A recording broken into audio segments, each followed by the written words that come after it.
Pensacola, Florida, Stephanie George has a weakness for a certain bad boy that goes straight to her heart. Michael and I spent a lot of time together. He bought me things, bought me flowers. He made sure I was okay. But when her past comes back to haunt her, she puts her trust into the wrong hands. She had no way of knowing that he had put something in her house. He took a part of my life that I could never have again. And later, in Sin City, Genesis Alfonso is game for a little excitement when a self-proclaimed pimp makes her the center of his erotic world. Amar gave Genesis access to a lifestyle that's exciting. It was as if they were famous. But when her boyfriend feels disrespected, she rides shotgun as his fury takes them on a race that goes down in flames. Amar confronted the man. He was a ticking time bomb. There are hundreds of thousands of women in prison at any given time in the U.S. These are the true stories of women who committed heinous crimes in the name of love. For my man. In the waterfront city of Pensacola, Florida, Stephanie George grows up in a close-knit family. My childhood was pretty happy. Me and my sister Wendy, we were spoiled girls, and we pretty much got what we wanted. Especially on the weekends, when the adoring daddy's girls are groomed for adventure. The funniest thing is my mom, she would always get upset because my dad would wake us up at 4 or 5 o'clock in the morning to go fishing, and she would say, "These are not boys, they girls," and they would just go at it. We would get up and go because we really enjoyed it. As the youngest, Stephanie lives up to being the free-spirited one of the household. I was more hard-headed, wanted to do my own thing, and my sister was more the adult one. She always did everything by the books. While their dad works hard to support the family, their mom, a hairstylist, is Stephanie's ultimate role model. But her carefree existence is shattered when their parents divorce and their mom moves them to Mississippi, near family, over 4 hours away from their dad.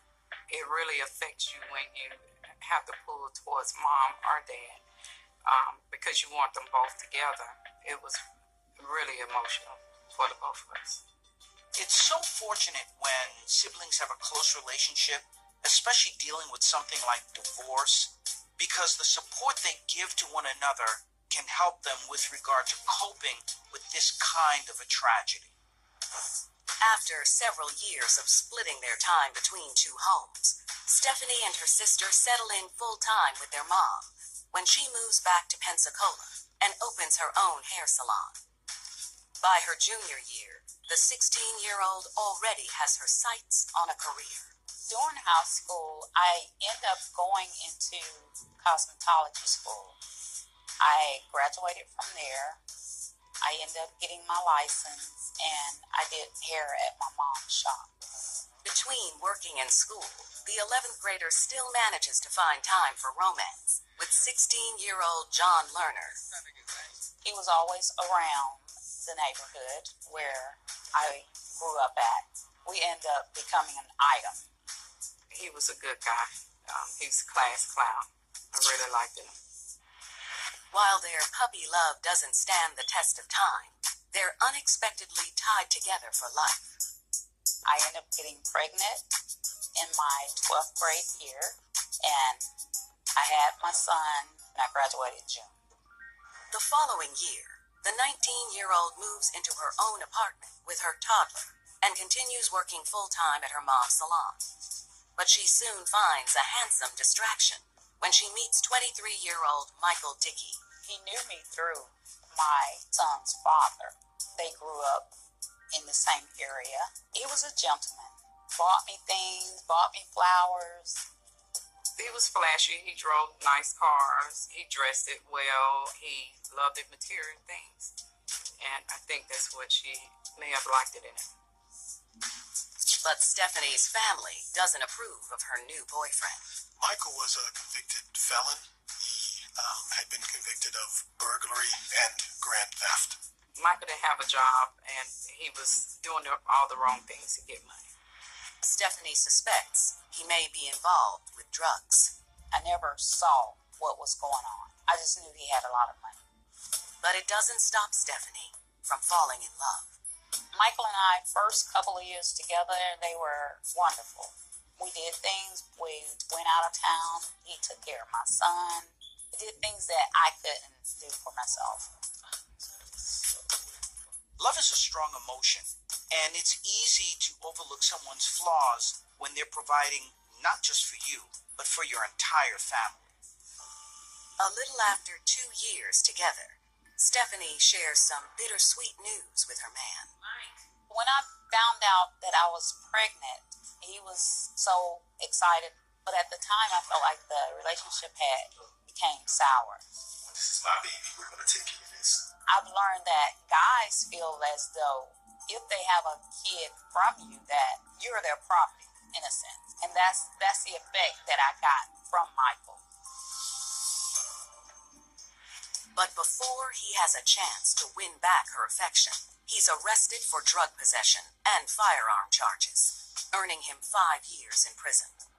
After the 23-year-old gives birth to their daughter, while Michael sits in prison, Stephanie struggles to raise 2 children without the cash support that she's used to receiving. Daycare, trying to do hair.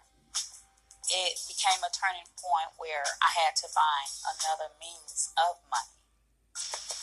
Then, Stephanie has a moment of weakness after reminiscing about the plentiful cash flow her ex used to have on hand.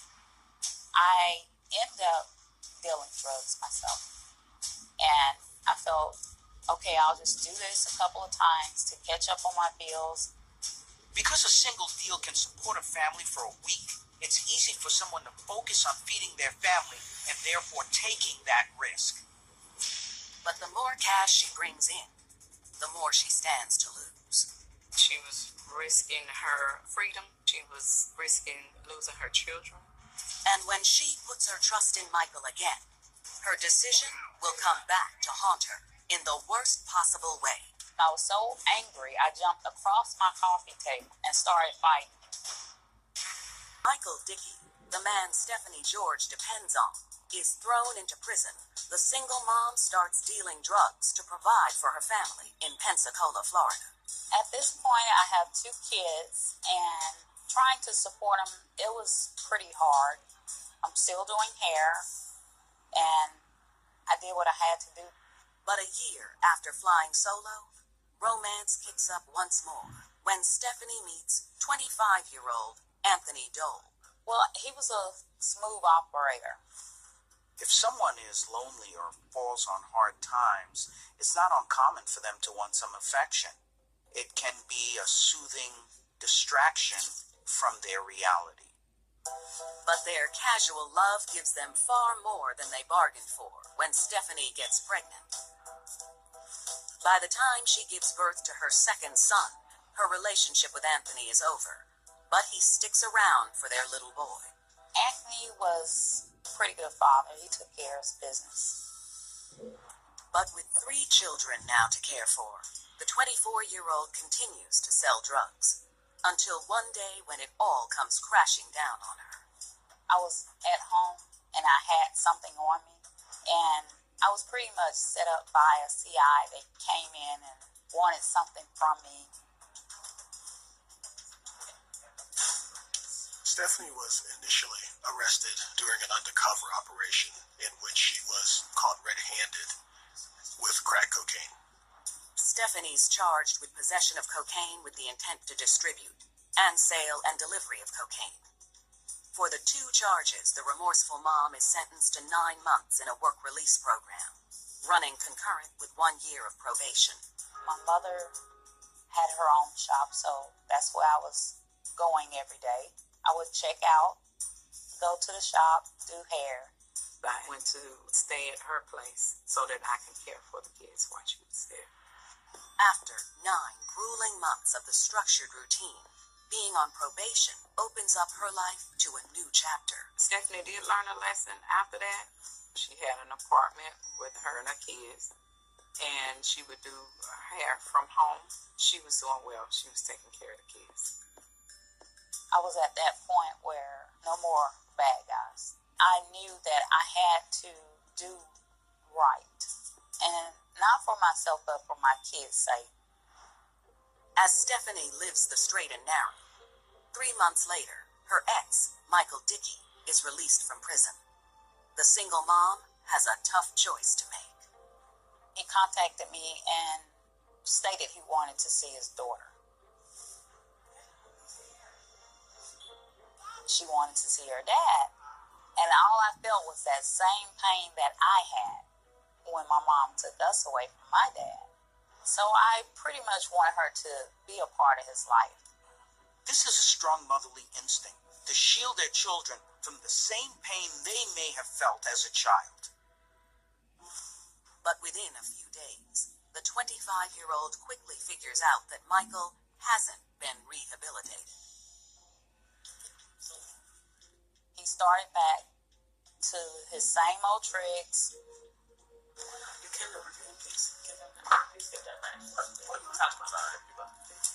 And I pretty much told him, things have changed, people have changed, and I'm not going to be involved. Where does money come from? Over the next few days, Michael makes frequent visits to Stephanie's apartment to spend time with their daughter. But without a permanent place to stay, he's got something brewing behind her back. Stephanie was trying to be clean, and Michael was not being honest with her. So one day when Stephanie was out of her house, Michael came in with a safe and put it in the attic. His devious secret remains untouched and unknown for another 3 weeks, until one seemingly typical afternoon that summer. I was at home doing hair. Michael came over to bring my daughter her school clothes. He was sitting in the living room, and he had 2 duffel bags with him. He pulled some clothes out, and my daughter was showing me the clothes that he had brought her. Just 5 minutes into his visit, their peaceful day turns into chaos. When the police suddenly barge in. I was confused because I knew at that point my life was clean. What is going on? While agents search the house, Stephanie turns to Michael for answers, What is going on? but finds none. He's sitting there, not saying a word. I'm looking in his face because I'm thinking they came for him. Police quickly head towards Stephanie's bedroom. They knew where they were going, and he knew they were coming.